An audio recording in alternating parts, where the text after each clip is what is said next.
నమస్తే RTV news కి స్వాగతం. మీ సమస్య పరిష్కారమే మా లక్ష్యం. మీ సమస్యలను వాట్సాప్ చేయండి చాలు.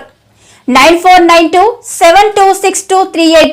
మా వార్తలు మీకు నచ్చినట్లయితే లైక్ చేయండి, షేర్ చేయండి, సబ్స్క్రైబ్ చేయడం మాత్రం మర్చిపోకండి.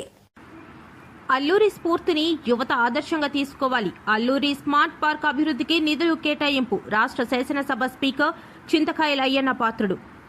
స్వతంత్ర పోరాట చరిత్రలో సువర్ణాక్షరాలతో నిలిచిపోయిన మహనీయుడు అల్లూరి సీతారామరాజు అని శాసనసభ స్పీకర్ చింతకాయల అయ్యన్న పాత్రుడు స్పష్టం చేశారు.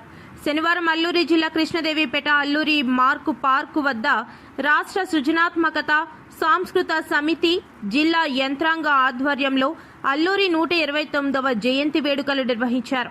ముందుగా అల్లూరి గంటం దొర సమాధులకు స్పీకర్ అయ్యన్న పాత్రుడు, ఎమ్మెల్యే కొనతాల రామకృష్ణ, జిల్లా కలెక్టర్ విజయకృష్ణ, జిల్లా ఎస్పీ తుహిన్ సిన్హా పూలమాలలు వేసి నివాళులర్పించారు. అనంతరం స్పీకర్ అయ్యన్న పాత్రుడు మాట్లాడుతూ అల్లూరి జీవితం కేవలం ఒక మనిషి కథ కాదని, అది ధర్మం కోసం చేసిన మహా పోరాటమని, స్వతంత్రం కోసం తన ప్రాణాన్ని పణంగా పెట్టి త్యాగ గాథ అని వివరించారు. కృష్ణదేవిపేట అల్లూరి పార్కు అభివృద్ధికి రాజ్యసభ సభ్యులు బీద మస్తాన్ రావు 10 లక్షలు, లోక్సభ సభ్యులు కలిసేటి అప్పలనాయుడు 10 లక్షలు నిధులు కేటాయించారని, అలాగే అనకపల్లి ఎంపీ సీఎం రమేష్ 10 లక్షల రూపాయలతో ప్రాజెక్ట్ రూమ్ స్లాబ్ పనులు జరిగాయన్నారు. రాబోయే రోజుల్లో పార్కును సందర్శించే వారి కోసం డైనింగ్ హాల్, పార్కు వెనక భాగంలో ప్రహారీ గోడ నిర్మిస్తామన్నారు. అల్లూరి పార్కులో జీసీసీ ఉత్పత్తులు అదుపు, కాఫీ ఇస్తా ఏర్పాటు చేయాలని అధికారులను ఆదేశించారు. ముందుగా వివిధ సాంస్కృతిక కార్యక్రమాలు నిర్వహించారు. ఈ కార్యక్రమంలో రాష్ట్ర టీడీపీ కార్యదర్శి MVV Prasad, ZPTC Ramanamma, market committee chairman Gavireddy Venkataramana, TDP మండల అధ్యక్షుడు చిటికెల వేణుగోపాల్, నానిబాబు, గణపతి రాజు, సూర్య బంగారాజు, సాంస్కృతి శాఖ అధికారులు, విద్యార్థులు, ప్రజలు అధిక సంఖ్యలో పాల్గొన్నారు. చాలా ఇంపార్టెంట్ రోజు మనకి. పెద్దలందరూ చెప్పారు అల్లూరి సీతారామరాజు గారి గురించి. మీ అందరికీ తెలిసిన విషయమే. ఎందుకంటే మన దగ్గర జరిగినటువంటి సంఘటన ఇది, ఎక్కడో జరిగిన సంఘటన కాదు ఇది. గాంధీ గారు ఎక్కడో ఉన్నారు, నెహ్రూ గారు ఎక్కడో ఉన్నారు, చరిత్ర మనకు తెలుసు. కానీ మన ప్రాంతంలో జరిగిన సంఘటన ఇది. అందుకే మనం అందరం కూడా ఈ కార్యక్రమాన్ని ప్రతి సంవత్సరం పండగగా చేసుకోవాలని చెప్పి ప్రభుత్వం నిర్ణయం తీసుకొని గత 4-5 సంవత్సరాల నుంచి ప్రభుత్వం కూడా సహకారం అందిస్తుంది. అంటే ప్రతి సంవత్సరం కూడా ఈ కార్యక్రమం పండగగా చేయాలని ఒక నిర్ణయం తీసుకోవడం. నేను మొట్టమొదటిసారి ఇక్కడ అల్లూరి సీతారామరాజు పార్క్ చూడడానికి వచ్చినప్పుడు పరమ చాండాలంగా ఉంది. లోపలికి వచ్చి చూశాను ఒకసారి. నేను కొయ్యూరు వెళ్తూ ఆగి చూశాను. ఎవరెవరో ఉన్నారు ఇక్కడ, ఏం చేస్తున్నారు ఎవరంటే మాట్లాడరు. చాలా పరమ చాండాలంగా ఉంటే పెద్దలందరితో మాట్లాడి ఇక్కడ అల్లూరి సీతారామరాజు లాంటి మహానుభావుడు ఉండడం, ఇక్కడ ప్లేస్ ఉండడే గొప్పతనం మనకి, మన ప్రాంతానికి. అటువంటి ప్లేస్ని మనం ఎంత బాగా కాపాడుకోవాలో అని ఒకసారి మాట్లాడితే, మీరు సహకరించండి నేను చేస్తానని చెప్తే అప్పటి నుంచి ప్రయత్నం చేసుకుంటే మెల్లిమెల్లిగా ఈ స్థాయికి వచ్చింది. దీన్ని కూడా మనం కాపాడుకోవాలా. ఇవాళ చూశారు, అందరూ చెప్పారు అల్లూరి సీతారామ గారి అతను ఏ ఊరు, పాండ్రంగి, భీమునిపట్నం ఏరియా. చిన్న వయసులో ఎందుకు తిరిగిపోటు చేశాడు, అతని అవసరం ఏంటి? ఎవరో గిరిజనులు నష్టపోతూ ఉంటే పాండ్రంగి నుంచి వెస్ట్ గోదావరి నుంచి వచ్చి వాళ్ళ కోసం పోరాటం చేసి ప్రాణాలు ఇచ్చుకోవాల్సిన అవసరం ఏముంది?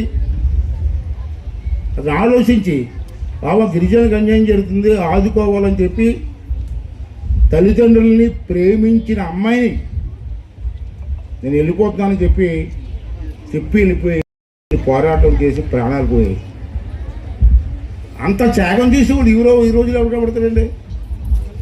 అటువంటి మహానుభావుని మనం గుర్తు చేసుకొని రాబోయే వాళ్ళకి స్ఫూర్తినివ్వాలి. అందరికీ స్ఫూర్తిని వస్తాయని నేను నమ్మను. తక్కువ జనాభా, కొన్ని కోట్ల జనాభా భారతదేశంలో, దాంట్లో 5%, 10% ఆదర్శాలు చాలు. దానికోసం మనం ప్రయత్నం చేయవలసిన అవసరం ఉంది. పనిచేస్తున్నాం. ఇవాళ హిస్టరీ తెలుసు మీకు. అదే 27 సంవత్సరాల వయసులో చనిపోయారండి. ఎందుకంటే అంత త్యాగం చేశాడు.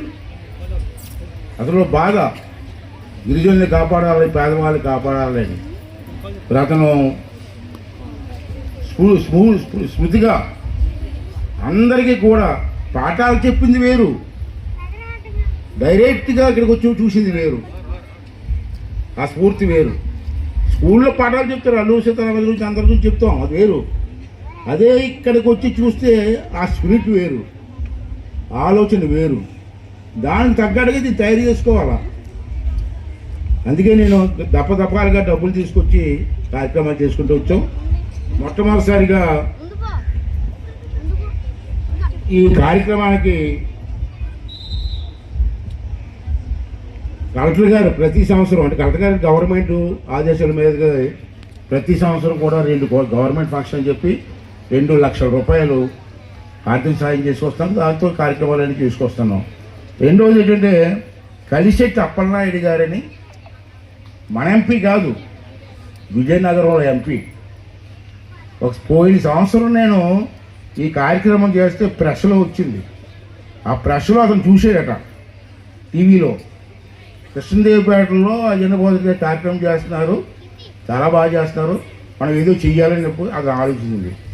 ఒకసారి నాకు ఫోన్ చేశారు. అల్లూరి సీతారామరాజు గురించి ఎవరైనా తెలిస్తే చెప్పండి, 2 ముక్కలు చెప్తారా? మాట్లాడండి నువ్వు బైక్, ఇంకా బాబు బైక్ చూసారా? మీకు 29లో 33% కాదు, 50% ఈయన గిరిజన నాయకుడు, విప్లవకారుడు, సాయుధ పోరాట వీరుడు. ఇటువంటి గొప్ప వారి అయినటువంటి అల్లూరి సీతారామరాజు గురించి మాట్లాడే అవకాశాన్ని ఇచ్చినందుకు వేదికను అలంకరించిన పెద్దలందరికీ ధన్యవాదములు. సార్, ఏం చదువుతున్నావు తల్లి? 10th స్టాండర్డ్ సార్, చోద్యం స్కూల్. ఎక్కడ? చోద్యం గవర్నమెంట్ స్కూల్లో. గుడ్. నిన్న డిబేట్ చెప్పాను సార్, మండలాలు ఫస్ట్ వచ్చాను. ఓ గ్రేట్. మేము తుపాకీ పెట్టాలి. ఆ రోజు భగత్ సింగ్ ఎట్టగో అటు, అదేవిధంగా సుభాష్ చంద్రబోస్ ఏ రకంగా ఉందో అదే బాటలో అతి చిన్న వయసులోనే ఉద్యమం బాట పట్టి బ్రిటిష్ దొరలు గడగడలాడించడమే కాదు, అక్కడ ఉన్నటువంటి లండన్లో కూర్చున్నటువంటి బ్రిటిష్ దొరసానికి కూడా తెలియపరిచి ఇక్కడ ఈయన్ని తట్టుకోలేకపోతున్నాం, అదనంగా సైన్యాలు కావాలి మాకని చెప్పి రూదర్ ఫోర్డ్ అనేటువంటి ఒక కలెక్టర్ గారిని ఇక్కడ ప్రత్యేకించి వేసి ఎడిషనల్ ఫోర్సెస్ అవి పెట్టి ఈయన ఏ విధంగా సరే మట్టు పెట్టాలి, లేదంటే మన